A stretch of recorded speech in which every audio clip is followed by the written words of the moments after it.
The views and opinions expressed in these historical letters that may contain vernacular used in the World War II era, the post-war era, and the Cold War era do not reflect the views and opinions of any of the individuals involved with this project, including, but not limited to, the podcast's creators. Good morning, Jamie. Good morning, Allison. How are you doing this morning? I am just fine this beautiful, cold, chilly morning. Got coffee? You got coffee? I do. I do have my coffee right here. Absolutely essential on a cold, chilly morning. Hot coffee. You also have the most adorable little pink hat. Thank you very much. I'm still doing my wickedly good Christmas. So the one episode, I was wearing all the pink for Glinda.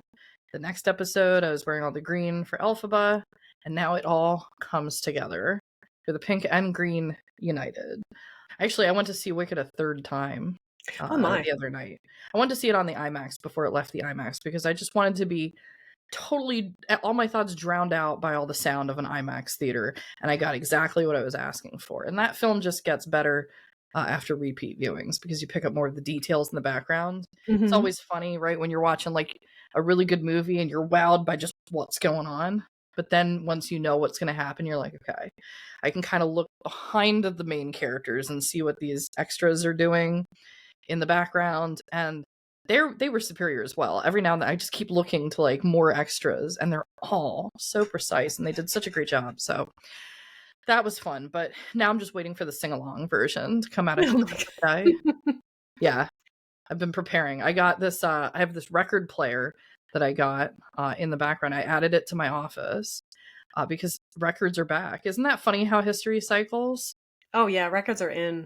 Yeah, I think I saw a Facebook post that said like 1972 or so. It was like records are in, and then it was cassette tapes, and then it was CDs, and then it was streaming. Oh, you skipped 8-track though. Oh, and the 8-track, yeah, and the 8-tracks are in there too, right? Records, the 8-track, the cassettes, the CDs, the streaming, and then we're back to records. So history repeats itself right there. Well, and and if it's good, it stands a test of time. Oh yeah, yeah. Plus, at least I feel that my parents' record collection isn't going to be gathering dust in an attic because they're back.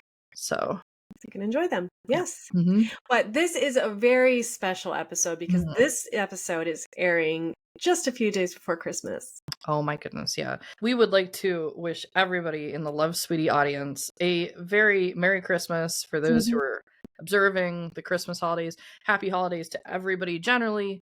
You know, if you're not observing Christmas, we appreciate the greatest gift, at least to me, one of the greatest gifts this year has been, Jamie, working with you on this podcast. Oh, absolutely. This has been a blast. This has been a blast. And I'm so glad that we're here at this point now. Mm-hmm. In 1940, it's 1944. Yep. Still.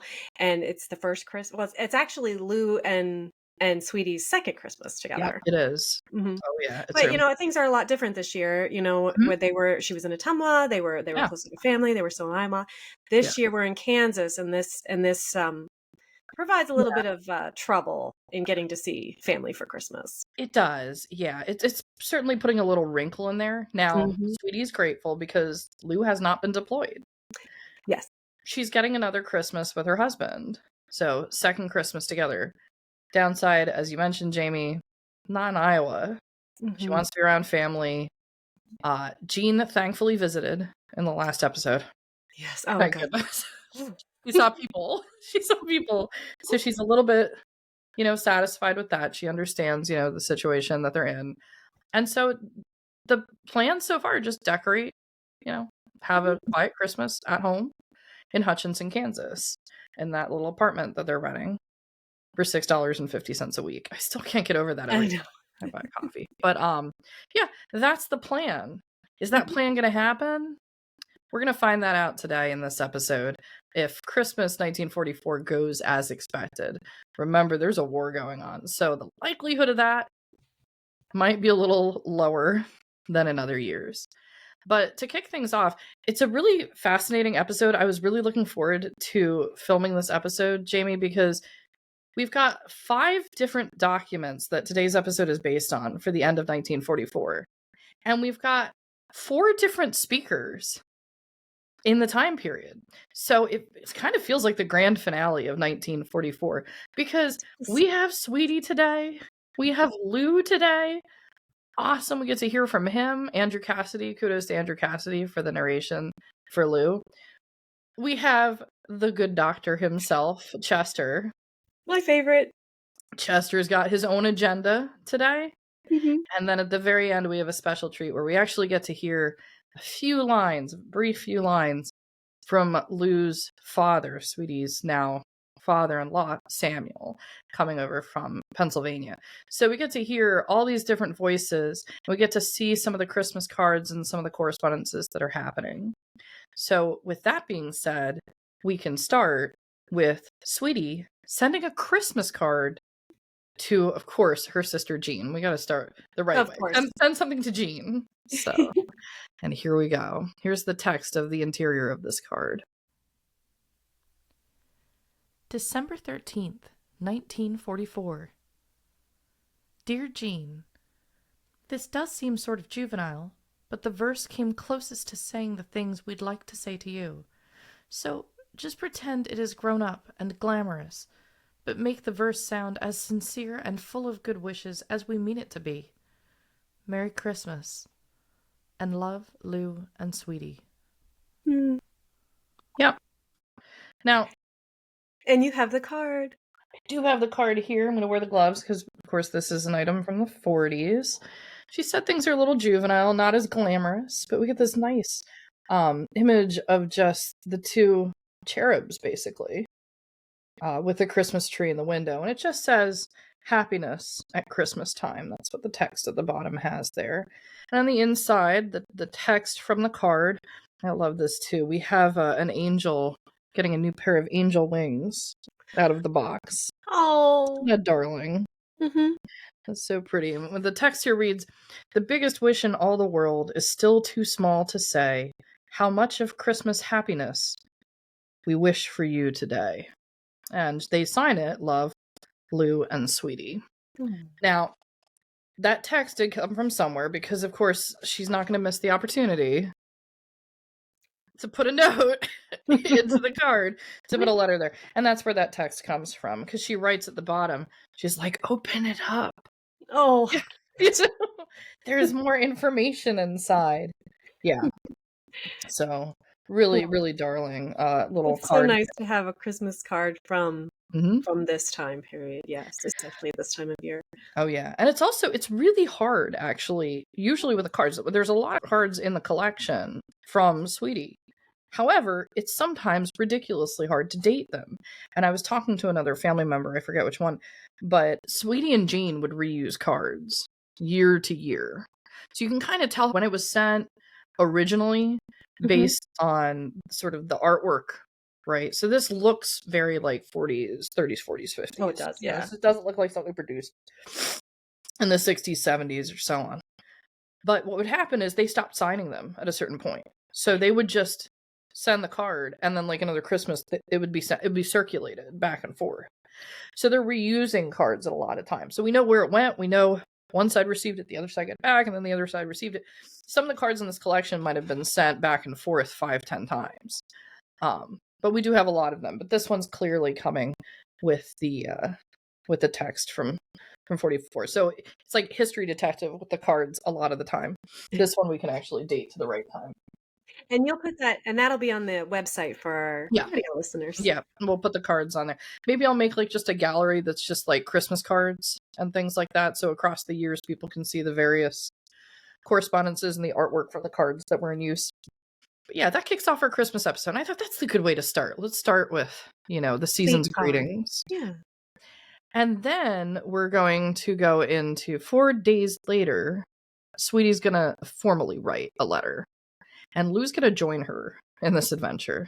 So without further ado, here is December 17th. Hutchinson, Kansas, December 17th, 1944.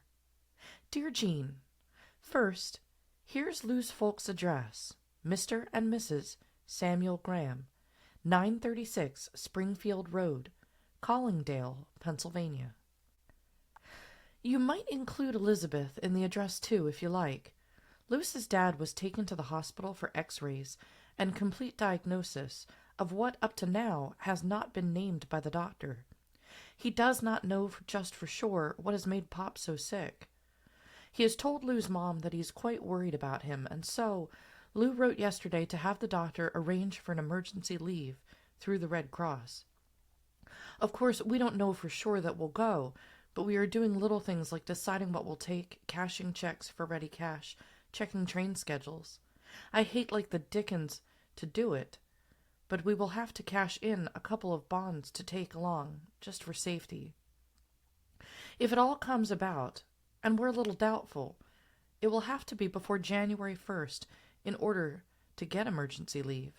After January 1st, it will count as Lou's 1945 leave. So if it is possible to do so, we'll try to drop you a card at least to tell you we're going, if we go. The 2 insured boxes came yesterday. All the light work in good condition, and the tinsel is a godsend since it can't be found. We can still use the stickers, too. You've outdone yourself on our Christmas presents. I'm sure you've made us look like pikers, but we can't help that now. So far, we haven't opened one of the boxes. Maida sent us one, and it has joined all the others. All right. What's going on now?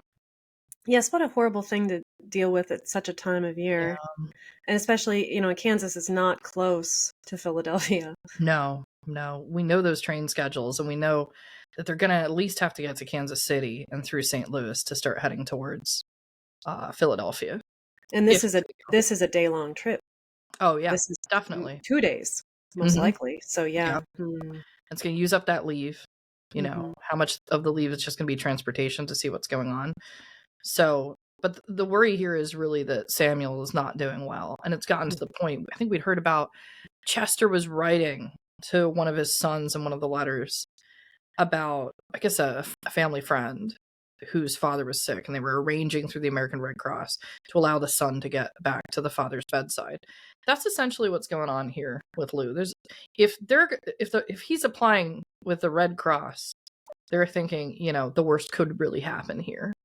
So we want to make sure that he can get home for that. And of course, Sweetie's going to go, Oh, of course. And she'd been buying government bonds and things. We knew this. She was investing a little bit. She doesn't want to have to pull out those investments, but she realizes the sense of urgency here. And we have an idea now I think for the cost was like $38 or something, somewhere in like the 30s. It's holiday travel too in 1944 and the $30 time, what is it, $25, $30, something like that.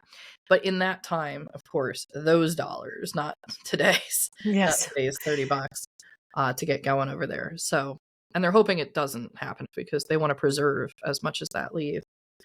Still no idea on where the war would end. Still this idea that there's going to be a land invasion of Japan. So who knows how long World War II is going to take. Dear Gina there. Sweetie has run out of chatter, so I'll get my 2 cents in.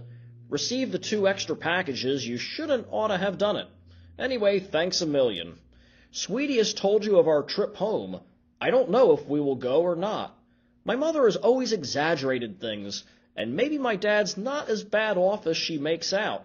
My mother, to phrase a coin, is a worrywart at any rate. I hope she is exaggerating. This is a mistake. I came to the wrong page. Excuse, please.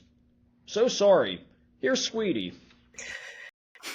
I just love him. He's so funny. I love how he's like, this is so cute. He came in and did a little, he's like, me. Oh, let me add a note here. I'm on the wrong page. But we got a little bit more information. I mean, now we do know that that Lewis's mother had lost a child. Yeah. So I can imagine that any kind of medical emergencies would probably set her a little bit more on edge. Absolutely. Yeah. But also that would make her a little bit more apt to jump to the most horrible conclusion. Right. So the worst case scenario is going on. Yeah. And I can understand because, just jumping it to this conclusion, just exaggerating the problem means that Lou has to expend all of this energy getting home. Yeah. So so I can understand where he's, where he's feeling here, but Yeah. but yes, it's also very adorable, and it also just shows how much him and Jeanne, Mm-hmm. the relationship they have too. And then to phrase a coin, his reversals. And he knows that he's doing it. And for our audio listeners, to phrase a coin is not Lou not knowing the phrase. He's putting it in quotes.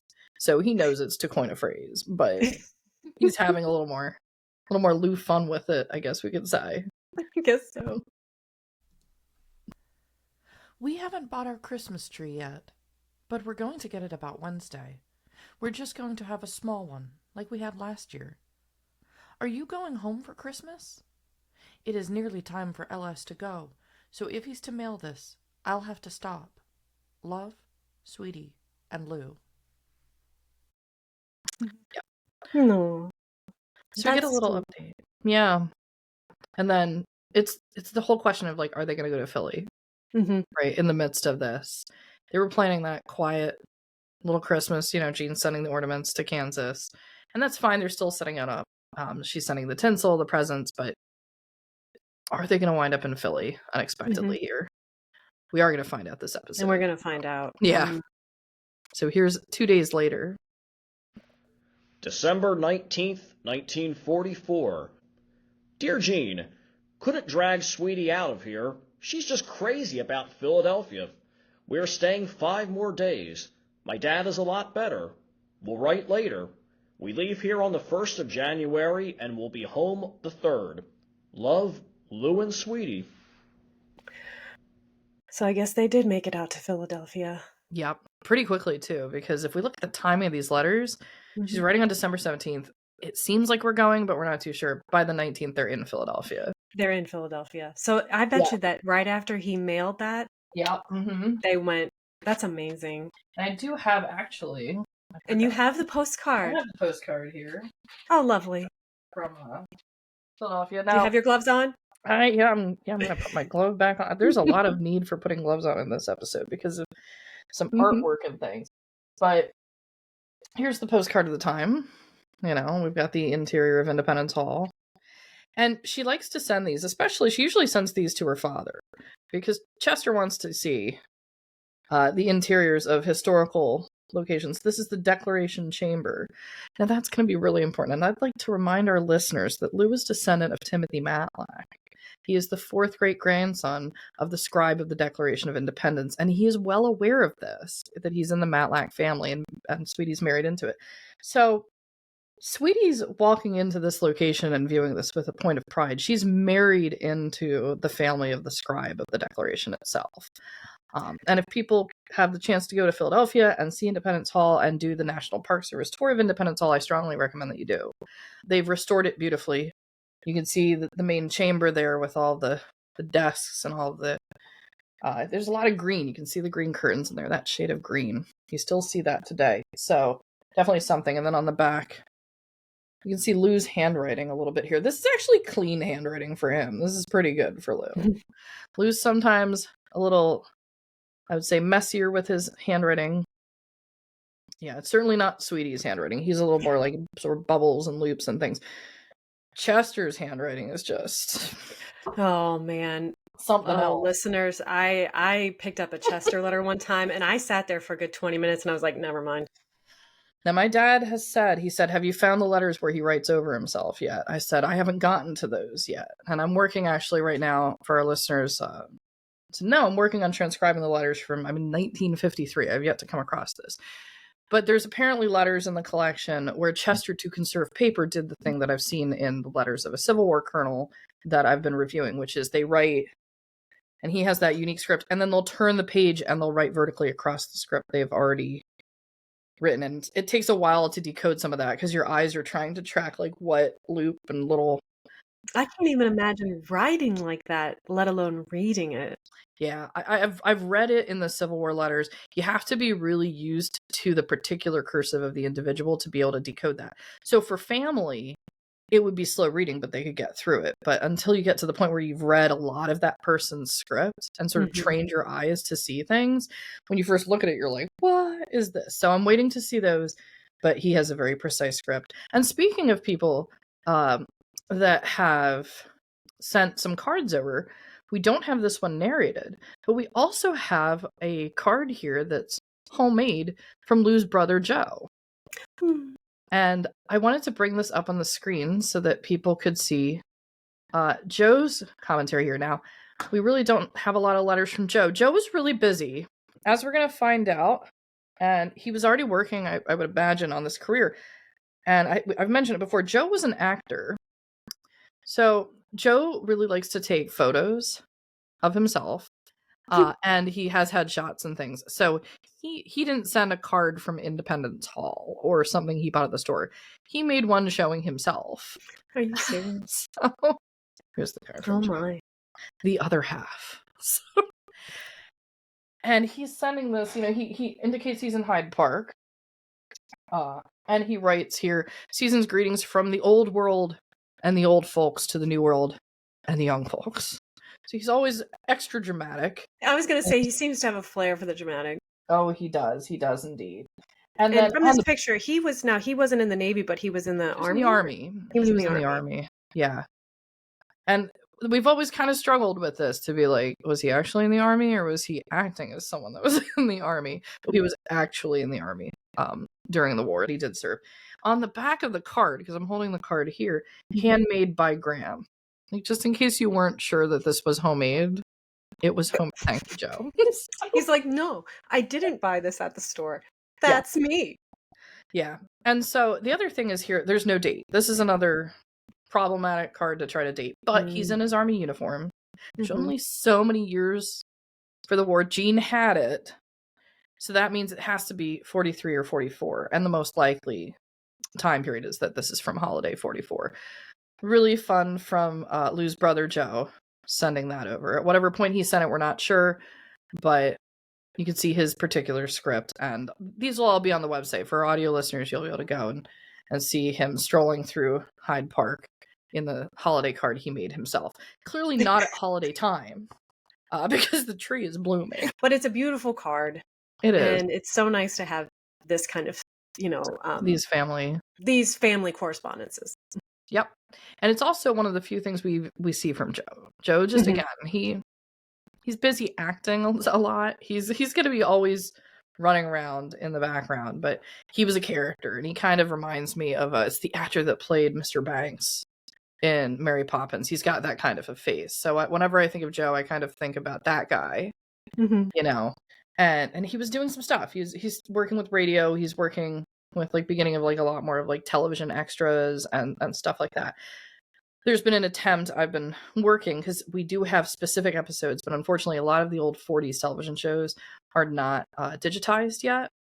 But I've been keeping an eye out for anybody that makes progress with digitizing some, because I would love to see a clip of Joe just walking around in the background of some framers, the waiter or the head butler. That was the kind of thing that he would do.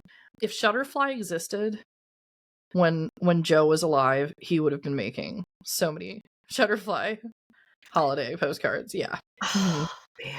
So, he was ahead of his time. Yeah, this is the OG. This is the OG Shutterfly postcard. So I wanted to share that during this episode so people could see that commentary. But then we really get into the biggest letter of the episode here of what's going on in Christmas 44. And that is from the good doctor, Chester Demaree. Lieutenant Frank H. Demaree, Office Director Communications, 7th Air Force, APO, San Francisco, California. Lacona, Iowa, December 28, 1944. Dear Francois, we received your letter from Saipan dated December 12th. It required 11 days for delivery, so you see it is going to make a corresponding difference, as I have named above. We have not written you until we received your correct address. It may be that you would have received an extra letter, but I believe that this will get there very soon after all. I'm sending you some pictures in this letter, and will try not to send it by airmail, and would like for you to note the time it takes for ordinary mail to reach you. We have been busy since you received a letter from us last. I have been working on a little chair for KM and on Chris's JIK steam engine, and getting together some other presents, as well as helping Bob with his pictures. I have not taken all of the film in the film magazine that contains Maida's picture, and so I will not be able to send it before next week. I have put a lot of work on so many things other than presents. I have to gather some materials for the x-ray table, and besides I have plenty of other things to do. I'm glad Christmas is over.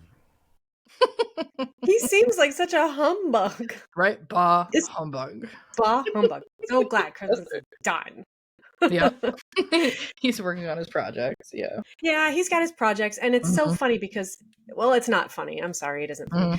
He says, I've been doing all this other stuff, and that's why I haven't gotten you a picture of your wife. Yeah. Right? Yeah. Frank. I mean, like for Christmas, especially, I wonder how long it's been since he's seen her. That would have been nice.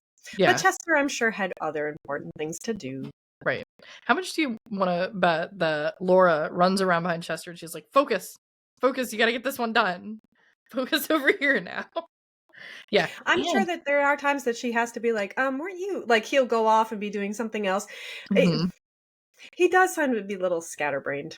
Yeah. I wish we had as much as like Sweetie's story is obviously like the big story here, I could very well see a sitcom of just Laura and Chester. Like Laura running around behind Chester and Chester just doing things. Because he says he's doing a lot. He's trying to build something for X-ray table. Okay, so there's his career, medical profession. He is the doctor, needs this thing. Working on a chair. Not the ones Laura wants, but okay, working on a chair for KM. Something with a steam engine for little Chris. And Chris is one of Sister's kids, Margaret Elizabeth. Yes. Yeah, so boys, little toy trains, you know. It's that classic, I think. But yeah, you're right. And you know what? I hadn't caught that because I get so wrapped up in these letters going to Jeanne that I hadn't caught that this is going to Frank. And he's explained to Frank why Frank doesn't get a picture of his wife. So that was a good catch. Yeah. We spent Christmas Day at Bill's as usual. They had a Christmas tree, and there was the usual exchange of presents.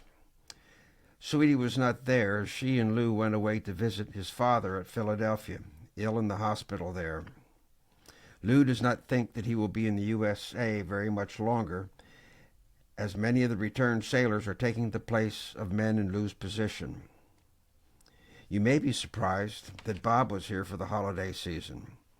He arrived December 14th and left Christmas evening. He returned to Norfolk, Virginia for his receipt of new orders. He thinks that it is possible that he may be sent back to the Pacific area again. He seems about the same as ever, perhaps broadened a little somewhat. So Bob was able to come home for Christmas. Do you think that Florence was with him? Yes. Okay. Yeah, absolutely. I think and Chester just doesn't think to mention that. Yeah, he doesn't mention. He's only mentioned Maida in this letter, so he's just leaving out. He's being selective. It's a really good catch because sometimes it's the absence of what's mentioned. Everybody else, Lou, Sweetie, Jabil. I was going to say that while he was reading, but then I didn't want to interrupt. Yeah. Well, that helps keep it straight in our heads too. Is we've got Jalu, Jabil. Yeah. But they have the Christmas tree. So so this letter is coming in on December 28th. So he spent Christmas at Sister's place. But earlier in the letter, just a paragraph below, he's like, we're still working on things for the kids. It's after Christmas, Chester. He's glad it's over. This didn't make it under the tree this year. Not sure it's going to. And then he starts talking about sort of what's going on with the troops. So Bob was fortunate that he got home for a leave to be able to see because he thinks, okay, we're going to go to the Pacific. Again, still that mentality, land invasion of Japan is coming up. But then Sweetie hadn't mentioned this, but clearly there's some sort of conversation here going on between Chester and Lou that we're not seeing, where Lou, I think, is tipping off Chester to be like, the indications are that the people that have been at the front are going to get a break. They're going to come home. They're burnt out, probably. And those of us that have been on the home front the whole time are going to go abroad. So he is very aware of something here that Sweetie's not mentioning. And it seems too specific. He's saying Lou he thinks this. So I think there was a letter here between Lou and Chester saying, I don't know what Sweetie's telling you, but there's a very real possibility that I'm not going to be stateside for too much longer, and I suspect that did happen. We have been thinking of purchasing a somewhat run-down farm. It is a 160-acre tract 5.5 miles south of town. It has one large field of about 70 acres, and the rest of it is woodland in 2 tracts. I would like it very much to raise fruit and a small patch of corn and have a bird reservation. It is possible that we will be able to get it for around $1,700 or $1,800. I think that we could put a lot of trees such as nut, mulberry, about 100 fruit trees, berries, and a lot of flowers, besides clean up the brush and fix fences. I will let you know as we go along what progress we are making in this direction. When Uncle Cyril was there, I took him out to see it, and he thought it was well worth the money and said that he would pay that much for it if he had it adjoining his place. As stated above, I will let you know about it as we progress. So he wants to be part of the Agricolae. He wants to join the Agricolae and have his own little homestead, basically, with the farm. And a bird reservation. And a bird trees. reservation. So he can't finish a chair. No. But he's going to build fences and plant fruit trees. Mm-hmm. Yep. This sounds like Laura's going to have to do a lot of the work. So this is where it sounds. No, he's letting Frank know so that when Frank comes home, he's like, great, guess what you get to do? You get to work on the farm. Yep, everybody is going to help with the farm. So, and he's writing it's a somewhat rundown farm. So this isn't a farm that's in perfect working order. We do know the location of this farm. That's really exciting. That's going to come up in some of the future content. But kudos to the people of Lacona. I had been messaging to ask them, do they remember the Demaree family? Do they remember this location? And they do. And they said, if you come out here, we did get the communication that they would be happy. One of the families, which is one of the old neighbors of the Demarees, which is really great. They're still out there. One actually named one of their kids Chester after Chester Demaree. After the doctor. Aww. Yeah, so they're really well remembered, and they know exactly where the farm. Like, it's not a street like it's hard to locate, but they know where it is. So they're like, we'll go out there to where the farm is, because he's saying it's 5.5 miles south of town. That's what he's looking at. $1,700 or $1,800 for 160 acres seems pretty good. And that would be in today's dollars. Inflation calculator time. Yeah, that's let's right. do it. Yeah, let's and go. I'm not going to guess. I mean, it's a rundown farm, right? It's rundown, right? It probably doesn't have any buildings on it. Yeah. So 1,700 in 44 to 24 is 30,000. About 30,000. Still seems pretty good.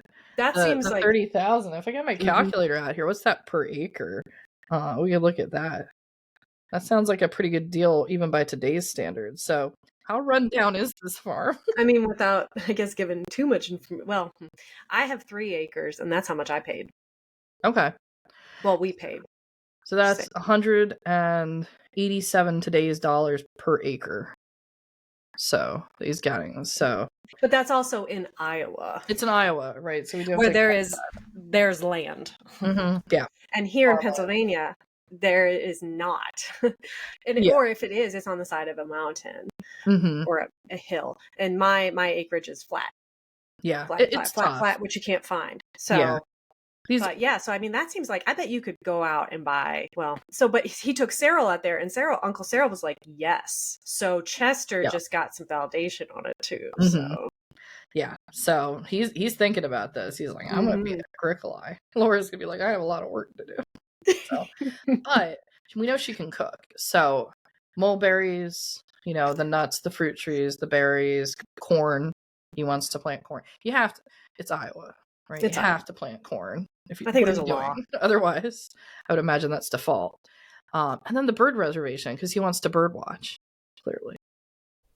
We will try and get you the electrical fixtures, but I would very much like to have your promise that you will bring them back with you, as there are some that are hard to get at any time, aside from wartime.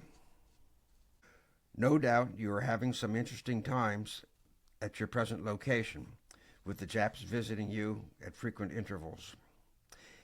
We listen eagerly each time that we hear anything over the radio and wonder if you have participated in it.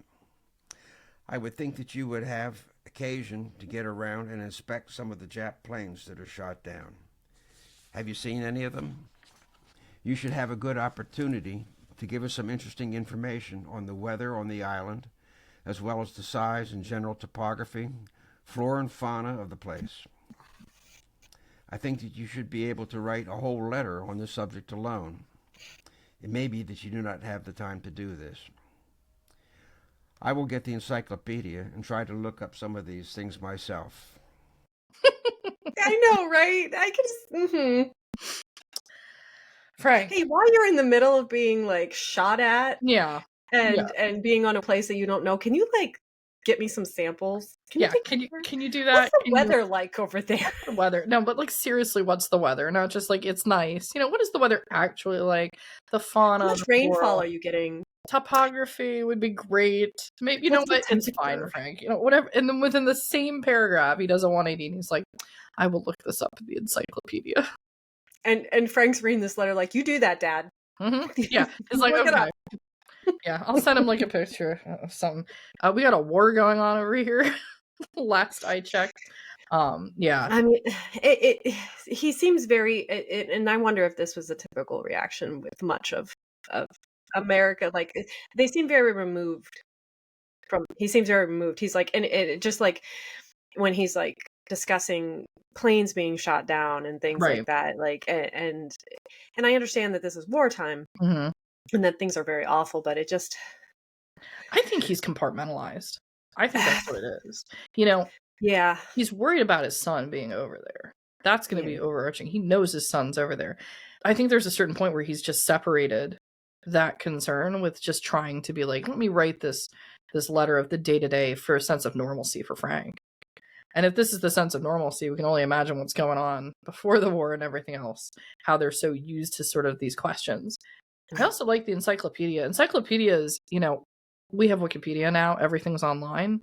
Mm-hmm. But it used to be a point of pride for, like, the family to have in the home, like, the 30 volume, right, like, all these volumes for the encyclopedia, and people would just pour through them.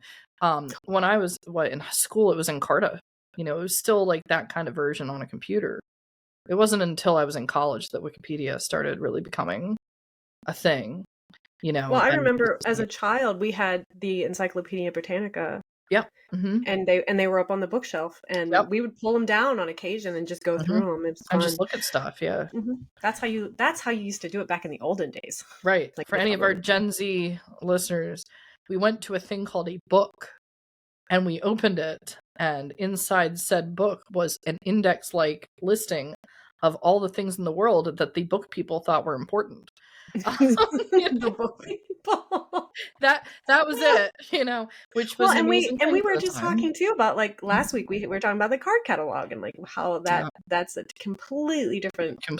Not like that at all anymore. Mm-mm. No, I think the encyclopedia is probably one of the greatest things to have online because it's constantly being updated. Maybe that's a good thing, maybe that's not a good thing, depending on who's doing the updating. And that goes back to that question of historiography, the lens by which to view things, because you can be very much swayed by something that appears to be objective, but they're just telling you one part of the story on, like, the listening. You kind of have to still sort of take it with a grain of salt. But this was absolutely going on with the encyclopedias. There's no doubt of that. I mean, there were people that were in charge of writing these, in charge of how were they presenting things? And I'm sure there's a whole field of study on what was provided as the main information about something. Because if you imagine this is the only source of information on a subject like, people and the flora and fauna of Japan, right? And people are fighting Japan. What are the encyclopedias of the time saying? Here's the history of Japan. How objective is it versus how much is there like a little element of something else going on here? Now, flora and fauna, probably not so much. Culture? Culture is going to be an interesting subject. So it'd be curious for people to go back to the encyclopedias of that time and look to see what's written about Imperial Japan. But yeah, so he clearly has his Encyclopedia, probably Britannica or one of those, on the shelf, and he's pulling it down. It's okay, Frank. I'll look it up myself. The clippings that I am sending you will announce the death of 2 boys that you knew well. I will let you read the newspaper clippings, and you will know as much or more about it than we can tell you. We have learned that Frank Stewart, who you possibly knew, was killed in action in Italy. He was the brother of the Stewart boys that you knew at Packwood. There are a good many casualties scattered over the country as the war goes on. Uncle Cyril was here in November. I took him up as far as Ames and showed him the country, rather the college. He was so busy telling me his troubles on his own place that he did not pay much attention to the school. Catherine is supposed to leave the farm soon, if she has not already done so. He thinks that he will be able to run the place with some help, that he'll be able to get through the spring and the harvesting season. Long live Uncle Cyril. He was only with us from Wednesday morning, and he left Friday noon. I do not see why he came at all, but he could have transacted all of the business that he came for by mail and would have spent no time at all on the trip. I am sending you a picture that we took of him while he was here. I will have to close now and make a couple of calls. I will write again soon as I have the chance. Love, Papa. So he could send Frank a picture of Uncle Cyril that he took on that trip. But long live Uncle Cyril. Long live Uncle Cyril. I couldn't get you a picture of your wife. Yeah. But here's a picture of your Uncle Cyril. You know, it's fine. It's fine. We get to make a picture when we can. No, this is just why I love Chester. I found another photo of Maida, actually, speaking of. So maybe we can make up for this. Since Chester is not going to send a picture of Maida over, maybe we can actually I found another beautiful photo of Maida, actually. Oh, okay. Yes, because the other picture we have of her in that lovely outfit. Yeah. With that dress. Yeah, she's standing there in the one photo, and then when I saw this, I'm like, oh, good. Now there's another one. Here we go. Priorities. Yeah, and here's this lovely, lovely picture of Maida.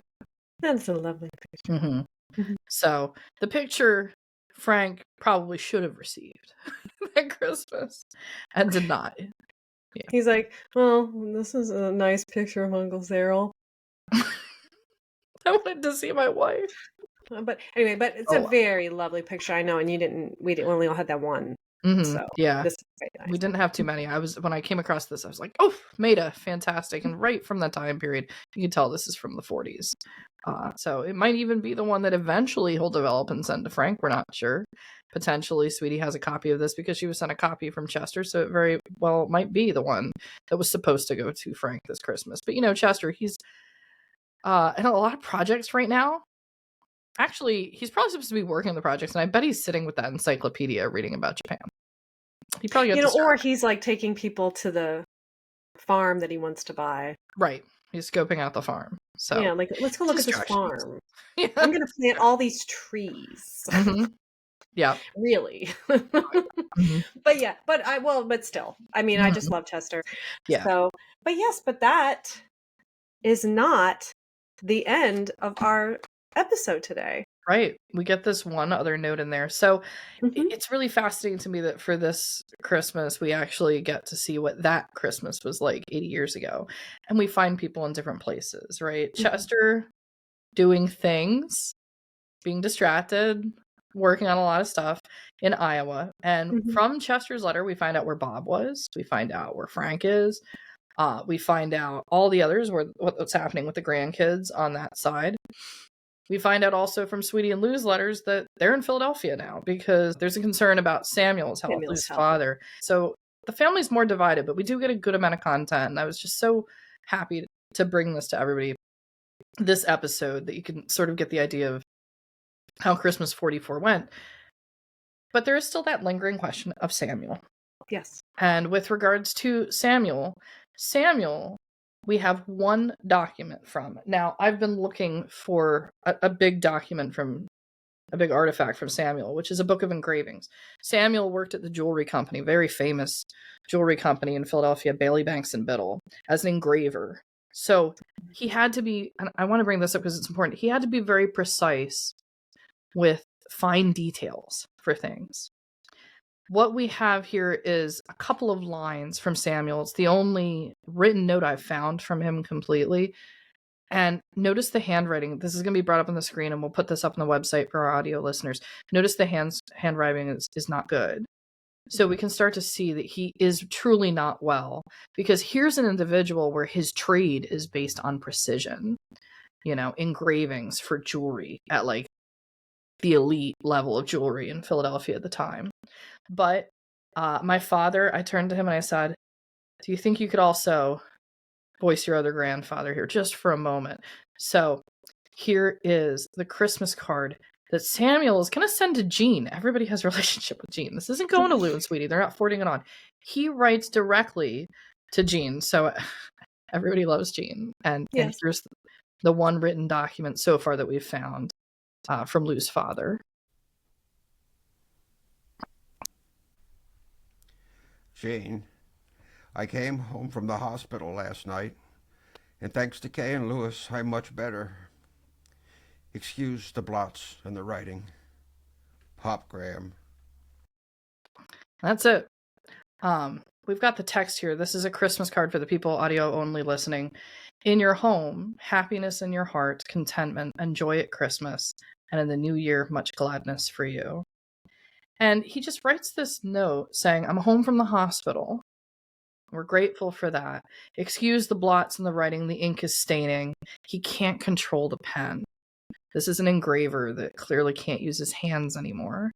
And then he signs it Pop Graham, which in the future letters, this is going to be a distinguishing factor where we have mommy and daddy is how Sweetie's going to refer to her parents. It's Pop Graham, and we've seen this a little bit, and G-Mom is going to be the name eventually. So we get this idea of like sort of just the difference, and we had this in my family too, that the grandparents and things were named different, but Pop Graham is here. And that's often something that grandparents will choose certain names, and they will have different names. In Pennsylvania, Pappy, yeah, that's different, and Pawpaw, that's what I had when I'm growing up. I had a Pawpaw. Yeah. So, but so we can distinguish the others. But but she took time to send him correspondence. Yeah. And so he took the time, even in his state, and I'm sure that he wasn't, and this was right home from the hospital. Yeah. So I'm sure that had something to do with it. But he took the time to send that back to her. Thank you, Jeanne. Yeah. And it's nice to have this one document. We don't have a full letter. It would have been an absolute struggle for him to write a full letter at this time period. That's why this episode is actually named Excuse Blots in Writing, because it's the only time that we do get to get a phrase. And there's not many phrases here that we have that's from Samuel, from someone that had a distinguished career and was just hurting that Christmas. But he gets out of the hospital. He's saying he's out. His son is there. At home during the war. Yeah. His son's wife is there. And he has this remarkable relationship with his son's sister-in-law, Jeanne, already at this point. So, Pop Graham, we can bring up his, I think it's good to bring up his picture on the screen here. Because we always need a little bit more. Actually, I'll go to the Love Sweetie. While we're doing this, while I bring this up on the screen, let's talk with everybody here. Especially for our audio listeners, please check out our website at www.lovesweetiepodcast.com, where you can find, where I'm going to post the cards, but you can also find all of the pictures. So we'll navigate over there. It's www.lovesweetiepodcast.com. Go to Sweetie's Scrapbook. This is where we're going to be putting in these cards. If you want to go to the photos section, you can either click the link or click the image. And right up top, we have two things. And what do we have actually on the main pages? We have Chester strolling in a field. Almost, he's holding... Those are cattails. That's funny. There's Samuel on the other side. Yeah. So we get to see the two gentlemen here. We get Chester on one side and Samuel on the other. And this is him at home in Collingdale. This is on the front porch at Collingdale. And we also had a few pictures within this album. For those who are new to this, you can go into view the album. You can scroll through or you can page through the photos. Here's Joe, of course, and Lou. And Lou. Yeah. And some more. This is Sydney. This is Lou's stern mother. She's always got that stern look on her face. And then, of course, this photo with the brother who'd passed away, Sammy, in the background. But there's Samuel himself. And you can see the family resemblance between Lou and his father. He looks so much like his dad. Absolutely. Yeah. It's interesting how much my father is starting to resemble. He has the same facial structure of Samuel. Samuel is a little narrower of a face. But still, you can see the elements. You're like, okay, it's always interesting to be like how you see all these people are related when people go through their family trees and they can pick apart the little parts of someone's face that has carried across genetically through the generations. So this is carried across. I actually think that my dad looks a lot more like Samuel than he does Chester. Yes. But he did get some elements. We learned recently that Chester was redheaded. We don't have any color photos that would inform us of this, but a family member informed us that he had red hair, and my father had reddish hair when he was younger and things like that. But yeah, to see Samuel here at the end of 44 while, he's still a part of the story, and to hear he's doing better. So at least the good news on Christmas is by the end of December, he's out of the hospital. But from the handwriting, I think everybody kind of can tell it's going to be a bit rough, that road to recovery for Samuel at this point. And with that wraps up our episode for today. We hope everybody can like, share, and subscribe if you haven't already to the Love Sweetie podcast on YouTube. Check out the ratings and review section if you're listening on Apple Podcasts or Spotify. We're very appreciative of all of our listeners. And then, check out the website, of course. Go through the pictures and things like that. But it's been an amazing first year of 2024, at least all the content we've covered in 2024 of the Love Sweetie story, I guess we should say. There is one more episode coming in 2024 because December 29th is still a Sunday. And we are going to proceed with that point with a storyline heading into 1945. So for any of our listeners who are wondering if we're taking a Christmas break, if there's not going to be an episode next week, never fear. There is an episode. We're just going to continue on with the story. We got to see if Chester buys this farm. Oh, yeah, we have to know. I need to know if Chester buys a farm. Yeah. So for Christmas, post-Christmas, what is that going to be? The 5th day? We're going to find out more about that farm. We're going to hear from Chester again. So if you're listening through the holiday, if you're baking cookies or doing any of the traditional things, drinking your coffee, there is more content coming on December 29th. And then we're approaching the end of season 1 of the Love Sweetie podcast. We're going to get to season 2. Thank you all so much for all of you being here. And have a Merry Christmas and a Happy New Year. Bye, everybody.